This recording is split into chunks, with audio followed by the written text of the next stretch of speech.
Hello, this is Shiv Siddique with you on NS Weekly English News. Tamadar fined Rohingya Muslims in Borobil area of Rathdong for paving the wudu area of the local mosque.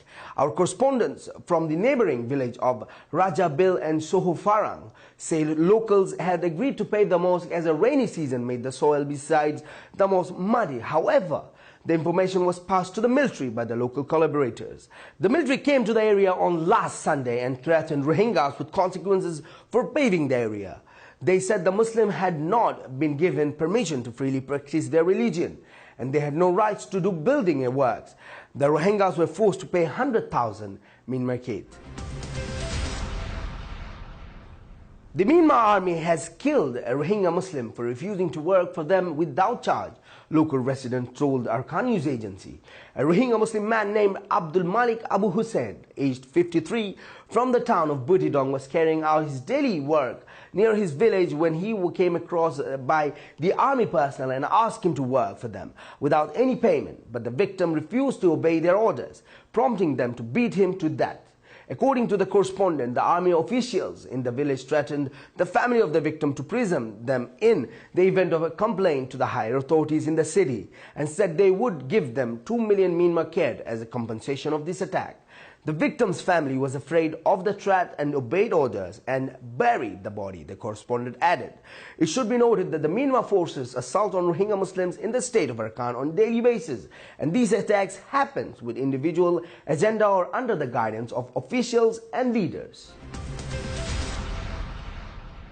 Local Rohingya resident in Mongdo city, northwest of Arakan province, found the body of an elderly Rohingya on Sunday who was brutally killed in the forest. A local source told Arkan News Agency that the man was named Mr.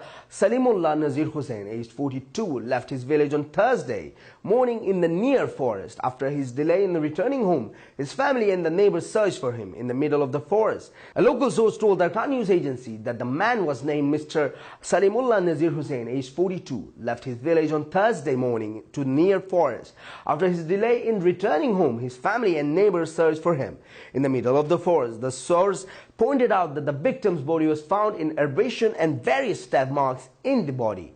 His family believes that the extremist Buddhist gang roam the forest while the police do not investigate or prosecute these criminals. The Myanmar authorities in the city of Mongdo, Arakan State, began last Sunday to remove the effects of the military campaign launched against the Muslim Rohingya in the past month, before the arrival of the UN investigative mission announced by the United Nations last week.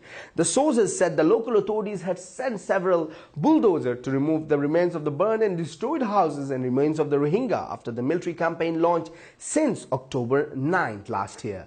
According to the eyewitnesses, a bulldozer of the security forces moved in the town of Wabek in Mongdo and removed the destroyed remains of the Rohingya houses, and land was cleared.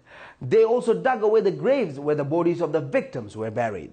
Rohingya activists said that this is a trick by the government before the arrival of any international delegation visiting the region, where an international mission by the UN Human Rights Council is expected to arrive.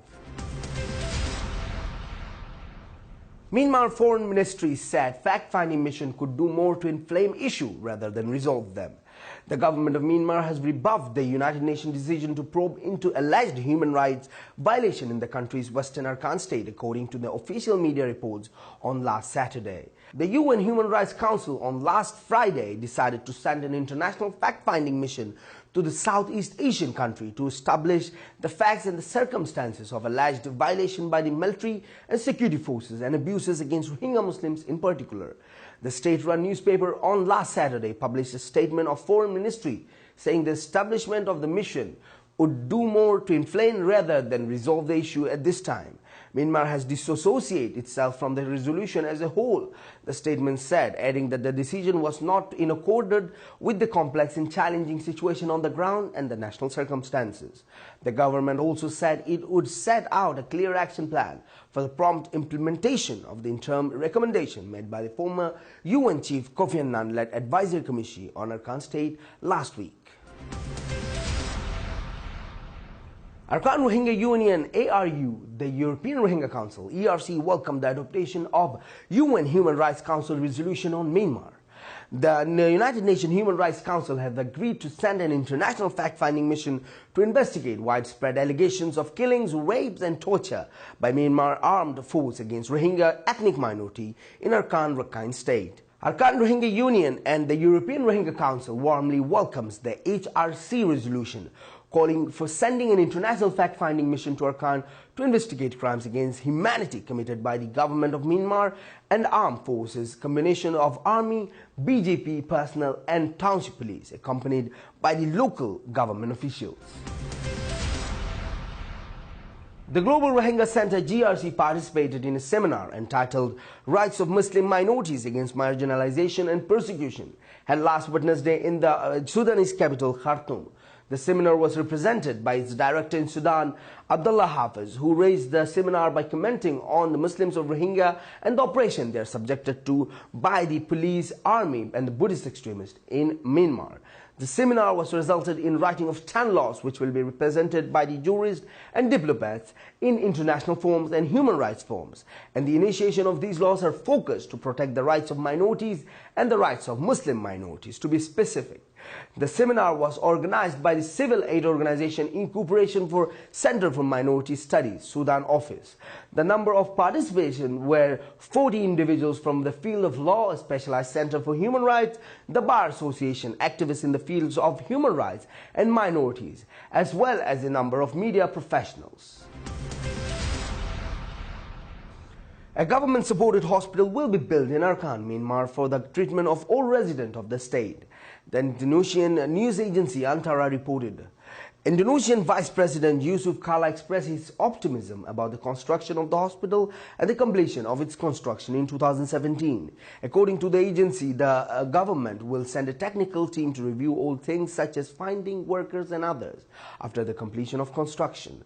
The Emergency Medical Rescue Committee has proposed the construction of an Indonesian hospital in Arakan in June 2016 to support of the Indonesian Red Cross and Indonesian Buddhist representative. The committee have raised funds worth 30 billion Indonesian rupiah, all of which will be distributed to build the hospital and purchase medical equipment, said Sabri Abdul Murad, head of the medical presidency of the commission. The need of 18 billion Indonesian rupiah for the hospital is enough, he said. He added that the construction of the hospital will begin in April 2017 in the state of Arakan, an area inhabited by Muslims and Buddhists.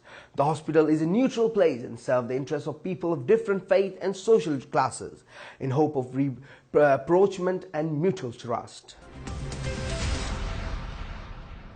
Thank you for watching this. Siddiq. Hope to see you very soon with more news.